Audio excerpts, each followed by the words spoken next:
let's see how you did. Okay, so when we were last taking a look at this, we had taken a look at sodium hydroxide. It's ionic, so it must dissociate into its respective ions. Hydroxide is produced because I know it's a base, and so sodium would be the only other entity that could do anything else. And as we take a look at that one, we see the issue here is that sodium is a group 1 ion and therefore can't hydrolyze further and is not available to do anything else weird or wacky with our solution. And so we have our proof, or an equation at least defends the evidence. So I left you guys with calcium hydroxide. We know it is a base as well, since both of these two were told to us to be bases. And so when we take a look at this one here, all right, calcium hydroxide we have to decide is ionic or molecular.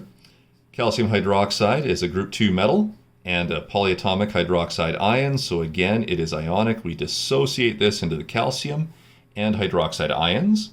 This had an extra little wrinkle for you guys in which there are 2 parts hydroxide, so I must dissociate into 2 parts hydroxide.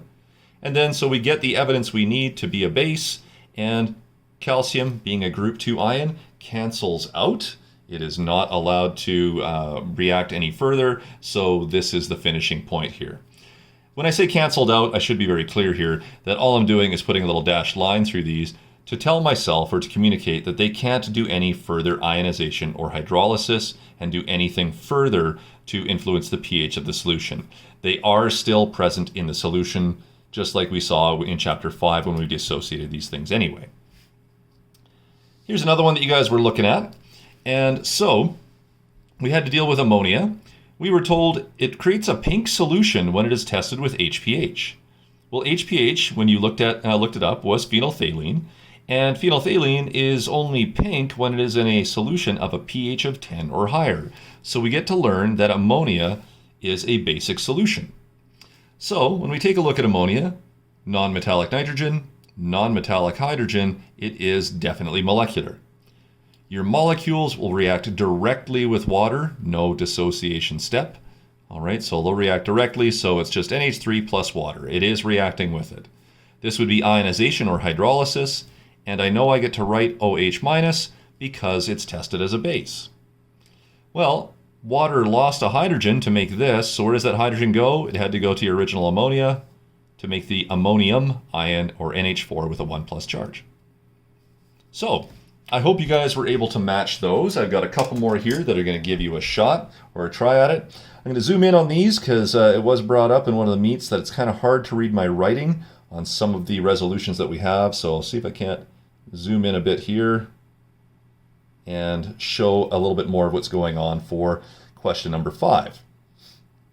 Okay, so sodium carbonate. We're told, according to evidence, creates basic solutions. So a sodium carbonate solution is a basic solution. All right, how do we deal with this one? So as we take a look at sodium carbonate, we see sodium metal, we see carbonate ions. That should tell us that we do have something ionic, and so we must dissociate first. It doesn't mean that we don't have other things to do. So I assume that this is soluble. All right, and I break down into my 2 Na plus ions. You could see that there were 2 of them in the crystal for every 1 carbonate ion with a 2 minus charge. Okay, why didn't I write the OH minus? Well, this wasn't a hydrolysis equation, so I wasn't just putting things into the statement right away. I had to dissociate this into its ions first. So dissociation is to break down into ions. You're going to notice here that we're lacking the OH minus ion. It didn't dissociate into these things. Oh no. Okay, well, there are 2 new things here now in my solution that weren't present before it dissolved. So I take a look for any of these things being able to further react with water. And so sodium, being a group 1 ion, is not available to react with water. It just never does.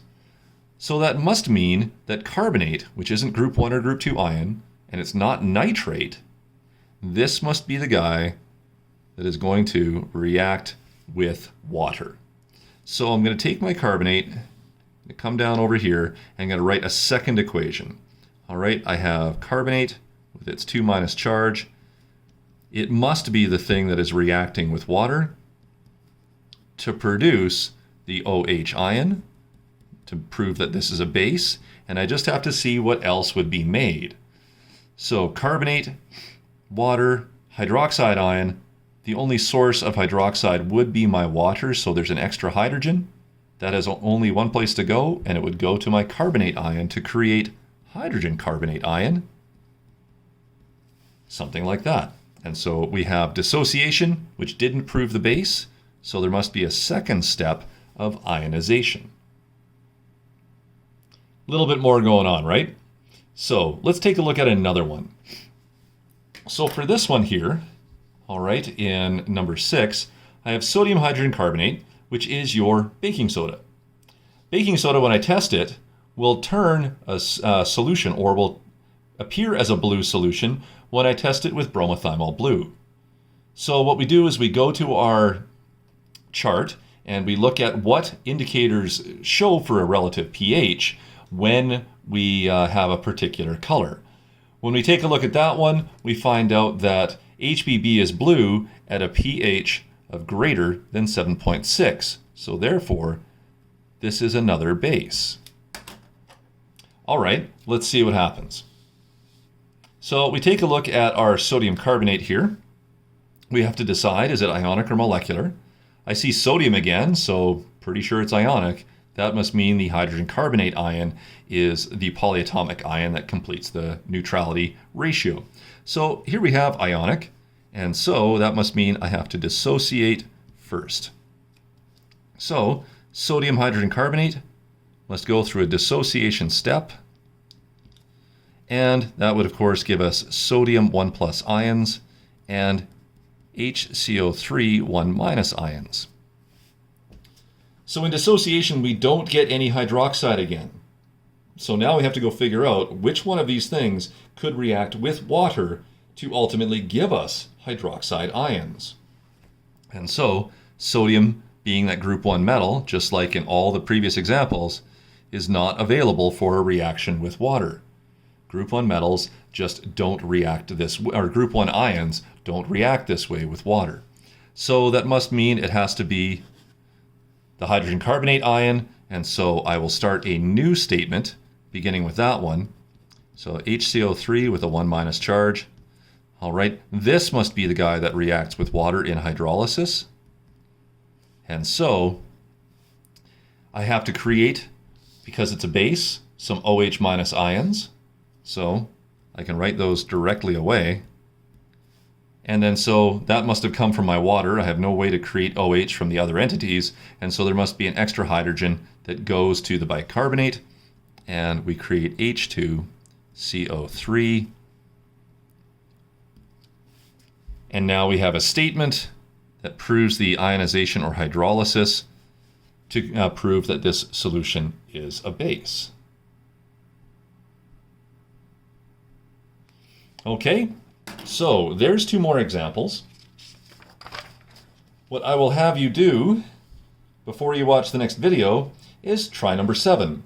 All we get for a starting point here is to know that we're dealing with sodium hydrogen sulfate. So you have to figure out what that is. And according to the evidence, it has a red solution when tested with HMR. Okay, so go research that, figure out if it's acid or base, and then proceed accordingly. Good luck with it, guys. And we will continue on in the last video for this lesson, which comes up next.